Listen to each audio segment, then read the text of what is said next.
Stop beating yourself up about your writing. Right here you are, sitting down, trying to get words on the page, trying to make a real effort towards your goal. But instead, you're stuck up here. You're stuck in your mind, berating yourself, letting your mind rip you to shreds, tear you down. You're saying things like, you're not good enough. This book is taking too long to write. Nobody's going to care about this anyway. This writing is terrible. Look at the. How is that helpful? I want to know, how is that helpful? You want to succeed talking to yourself like that? You want to be a great writer while treating yourself like crap? That's not how it works. Because look, guys, the things we think about ourselves, the things we believe about ourselves, the stories we tell about who we are, they matter, right? Those things influence our behaviors, and our behaviors influence our thoughts. So it becomes this cycle, this downward spiral that can suck away all your motivation if you don't get it in check.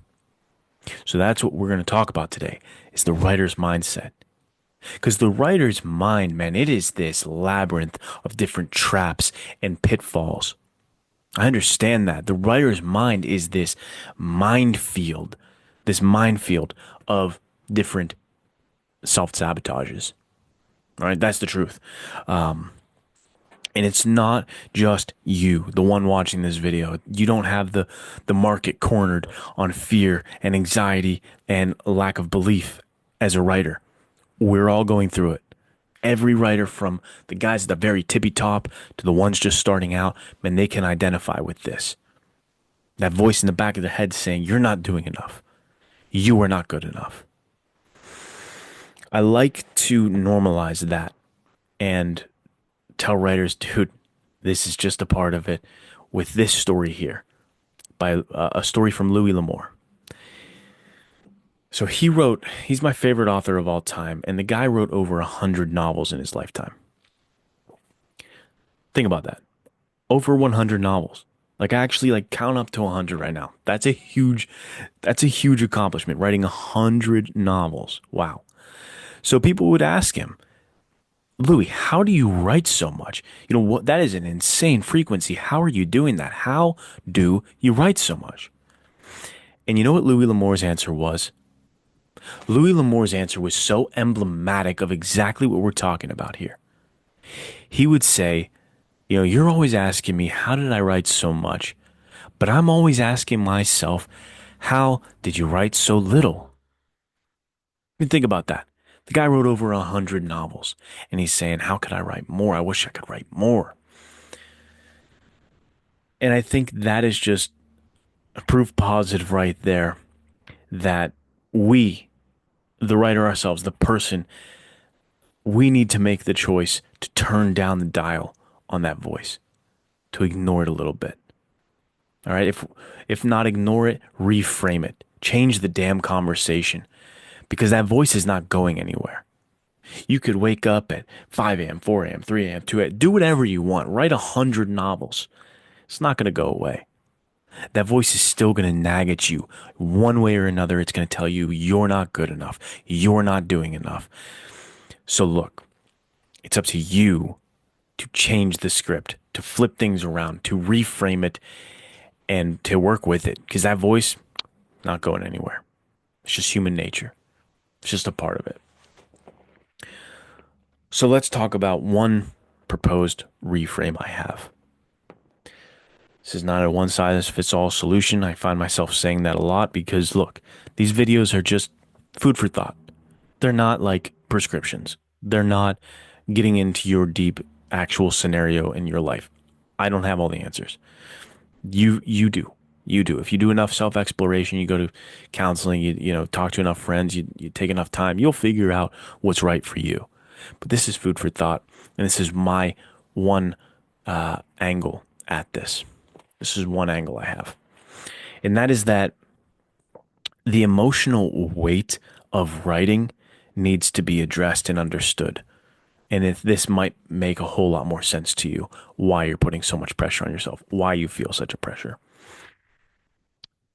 I think why it feels so damn hard is because, you're really, And it sounds cheesy, sorry, but you're putting yourself out there when you're writing the book. You're putting yourself on that page. You're cutting yourself open and bleeding onto the page. It's so personal and it means so much to you. So it's not that you have a lack of discipline. It's not that, you know, you're lazy. It's because this is so freaking important to you. And going back to the psychology of things, when something means that much to us, our brain, it wants to protect us. We don't want to mess it up. We don't want to screw it up. So it goes into this survival mode. Fear kicks in. Hesitation kicks in. But look, a thing I bring up with all the writers I ever work with, I even brought it up in the last session I did, and you know who you are if you're watching, is I say, you know, whatever fear they have, whatever they say they're afraid of, or whatever they think, I'll ask them this question, you know, which outcome is worse? Your fear being realized that, you know, the book wasn't as good as you had it in your head, or never finishing the book, or people judging it, or never having finished it. Whatever that fear is, like, you know, fear of getting a bad review or never publishing it. Weigh that out and ask yourself which one's worse. Because I know which one is worse. Man, it's not having published it because that's how much the story means to you. You care about it so much. So of course you put all this pressure on yourself. But step back, take a breath. And let me go back to that first point of what the hell does it do for you to say all this negative crap about yourself? It's not helpful. Flip the script, change the voice, change the narrative. What are you saying about you? And how are you saying it? Think about that. It matters. All right? Do you want a drill instructor to come along with you this whole ride? Or do you want a caring friend who wants the best for you? I'm not saying this one or this one is the correct answer. I'm saying ask yourself, what do you work best with? Right? Because you need to start working with yourself. You need to start understanding that what you're doing is, it's all a part of the process. And have some grace with yourself. Have some compassion. Have some belief in who you are and what you're doing. Because you matter. Your story matters. You've got this. I believe in you. Or you might say, you don't even know me. How can you say that? Look, I believe in people. All right? I really do. I believe that you got this. If this story's on your heart, it's on there for a reason. I don't think this story just showed up to mess with you. I think you need it. You need it written. So I'm here to help, of course. Subscribe. Follow me on Instagram at ls_author. We can chat one-on-one, and I'll help you out as best I can because I want you to write this book. But for sure, subscribe, and I'll keep putting out these videos that I hope help you as a writer. And till next time, guys, keep writing, keep fighting.